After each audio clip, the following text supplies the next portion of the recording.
Alrighty then, hello YouTubers, this is Sir Webcam Boy coming at you live from somewhere in the United States with Europa Universalis IV, a grand strategy game where you can play as any country between the years of 1444 and 1821. If you're a history nerd like myself, or you know, something along those lines, you can you'll love this game. Is you choose a country and you set your own goals. You could conquer, become like the world's largest nation, or you could stay kind of relatively small and just become the world's most advanced nation or whatever. It's just, if you like games like Civilization, this game's a much more in-depth and concrete version of that, like concrete as in historical, history-wise. So the game is called Europa Universalis, therefore, as you can probably guess, Europe is the main contender of this game. And while normally playing a European game is pretty fun, I'm going to go outside of Europe for this, and we're going to go to the nation of Kham. I've played a couple games of Kham before recording this to see what their standing is, and it's a pretty fun nation to play as, to play and form the nation of Tibet. So let's do this. So here's my little save there. We're going to call it Kham to Tibet. If you want to know what mods I'm using for this, I've listed, there's like a dark borders mod, a graphics overhaul mod, and a music mod that I'm using, which we'll link in the description. Okay, so first things first, let's get our bearings. It's November the 11th, 1444. We start in a relatively good position. Now, to our right is the behemoth of Ming, which is actually the most powerful nation at the beginning of the game, I believe. But they're not going to touch us, I believe. Yes. No, they're not. They're not going to touch us. They do not want our land, and they are neutral to me, so they will not be attacking me anytime soon. Hopefully, maybe we'll get powerful enough we can attack them, or Ming will explode, and we can attack some of the smaller nations that exist when Ming... no, I wouldn't say inevitably, but when Ming likely is to explode into a bunch of tiny nations. Okay, so if you look at our rival map mode, we can see these three nations see us as an enemy. So we are going to see them as an enemy right back, just because I like to be consistent with how the order. Sarah Yoger, U-Tsang, and Manyang. I just like them to line up. That's just my thing. I'm just weird like that. So we have these three missions as an option. I don't like any of them, and I want to conquer U-Tsang.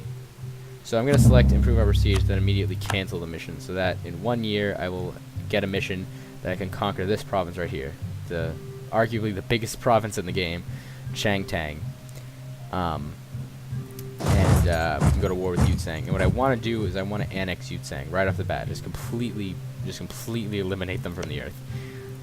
Because I want to form Tibet, and as you can see, form Tibetan nation, I need the cores of Lhasa, Garza, and Takienlu. I'm not sure how to pronounce these. But I already have 2 of those. I just need this one. And while I could just take this province and be Tibet, I want to get as much land as possible. So I'm going to announce to the world that I want all of this land. And why am I going to do that? And why am I choosing these provinces? 2 very good questions. Why I'm choosing those provinces is because that is the region of Tibet that I just chose, with 1 extra province just to connect the two sides, because it'll be difficult to take Saragyoger, so I want to take Ladakh. But anywho, that's the region, and why am I announcing it at all is because it depends on who I want as my allies. Like if Delhi, who I'm probably going to want to ally, wanted this province right here, which is the province I want, it'd be less likely that they'd form an alliance with me. So I already spoiled it, but I'm going to send a diplomat to improve relations with Delhi and improve relations with Senwi, because those are the 2 nations that I've found in my test runs to be the most likely candidates to form an alliance with me. Or those are the ones I want to. The people who are actually most likely are people like Guj and Ladakh, and no, just these 2. These 2 I'm pretty sure would form an alliance with me, or maybe not Ladakh, but Fuji would right off the bat. But I don't want to form an alliance with them because I want to annex them eventually. Alright, so now that all that setup's... Oh, and I want to put a merchant right here. So now that all that setup is out of the way, and also go up to my force limit, just to be as powerful as possible, and get myself a general. Ooh, this is pretty good. Army of the Prince, because I think that sounds cool. Cooler than First Army. So I'm going to do that, and we're going to unpause and go to speed 4. Now at this point, it's just kind of a waiting game. Because I'm just going to wait until I get the mission to conquer this province right here, Changtang. I'm probably just going to pronounce it in different ways every time, because I honestly have no idea how to pronounce any of these. I don't even know how to pronounce my nation's name. I'm assuming it's Kham. Maybe it's just Kham. Maybe it's Kham. I don't know. Maybe it's Ham. I don't know. But, and I'm assuming this is U-Tsang. But whatever. Yeah, we're going to merge all these different armies I just created into one big army that'll...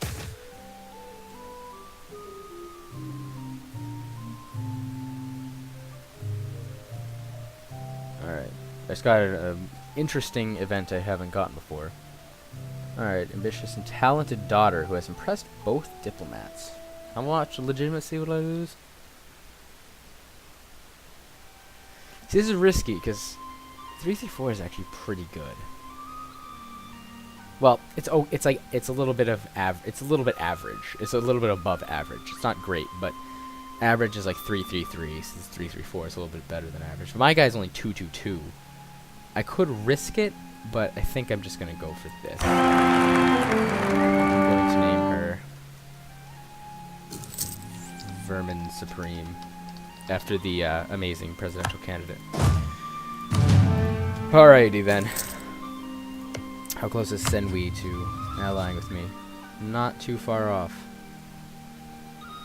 See, what helps is that we both dislike Mongyang a lot, and so hopefully by the time that... Oh, let me also decrease my military maintenance so that my economy doesn't go down the drain.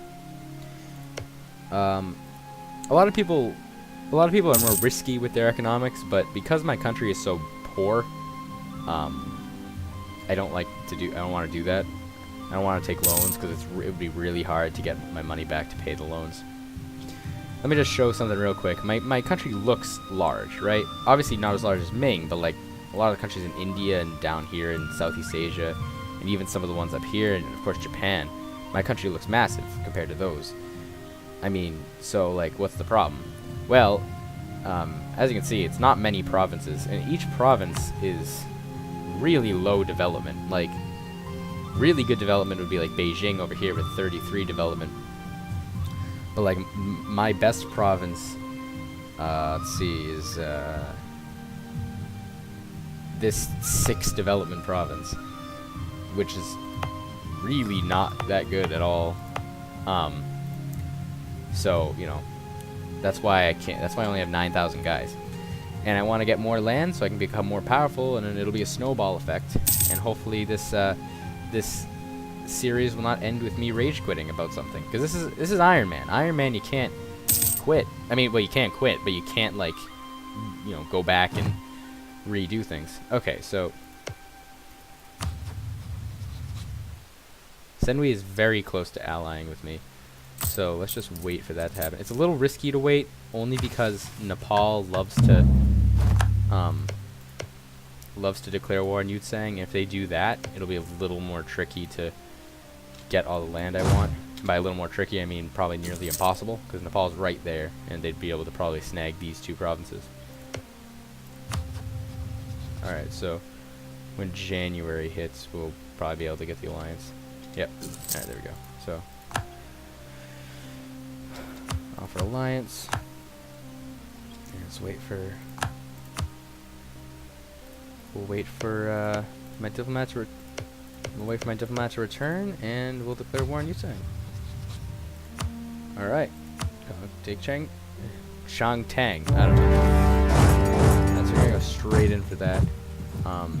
They're probably gonna go straight for my capital. At least when I played it before, that's what happened. Shoot. I guess I'll take that. True. Alright, also, let me secure royal marriage with you, just so we're as binded as possible.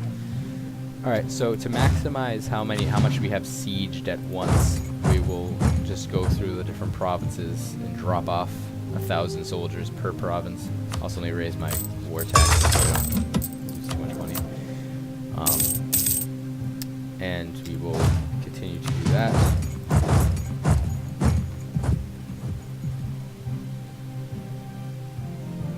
And just to make things easier in my life, I think I'm just going to attack this 1,000 person army. Oh, I guess never mind, they're not gonna. So we'll just go there then.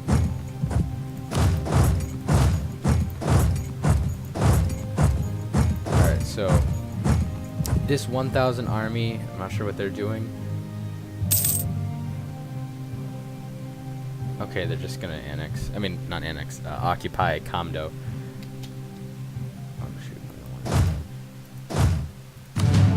Alright, so as soon as I'm done. Alright, so they got Khamdo.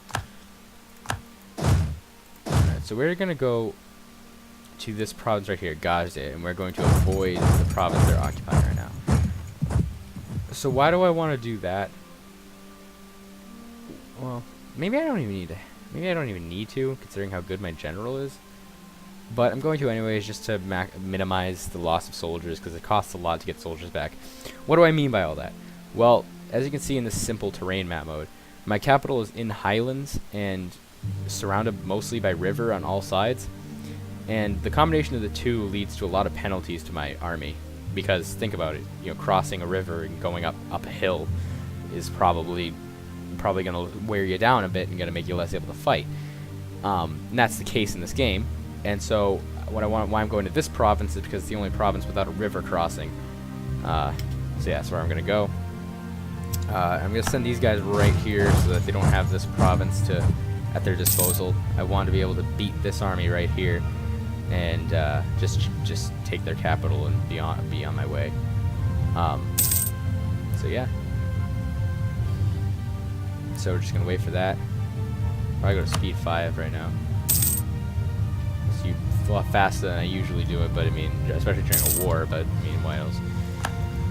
Alright, so we're just gonna go to Garza, I have no idea, and attack them. Hopefully they won't siege my capital before that. They only have a 7% chance of doing so, so it's not likely, but not possible either.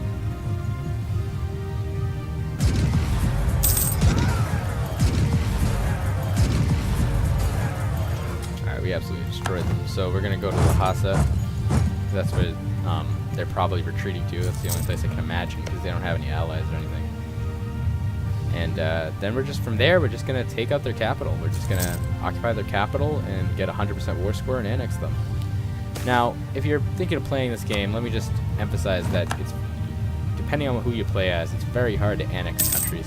I mean, if you're playing as Ming and you're planning on annexing like Dai Viet, you're probably gonna be fine. But if you're playing as like Bengal and you're gonna like annex Orissa, I would definitely recommend not doing that.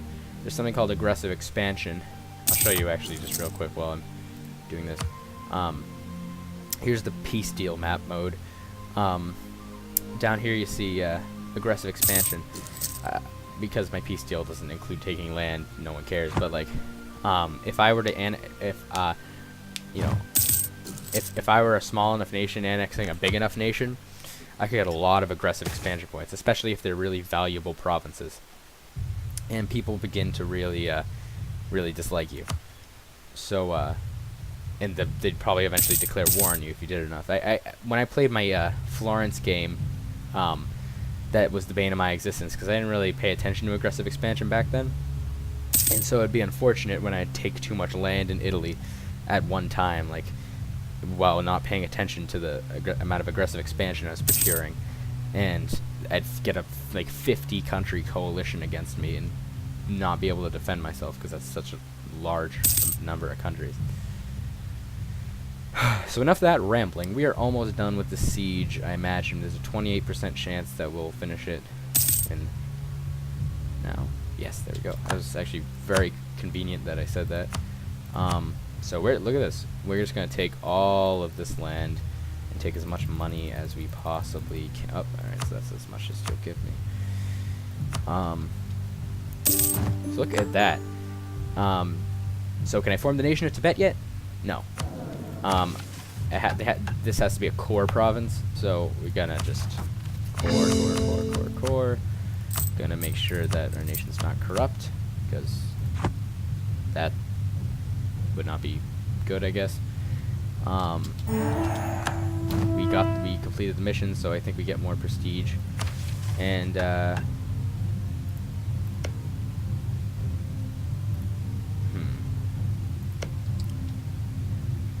I suppose I could go for Saragyoger. Normally I go for Guji after that, but these guys seem like they'd probably be good for the taking at the moment. So I'm not sure. I suppose.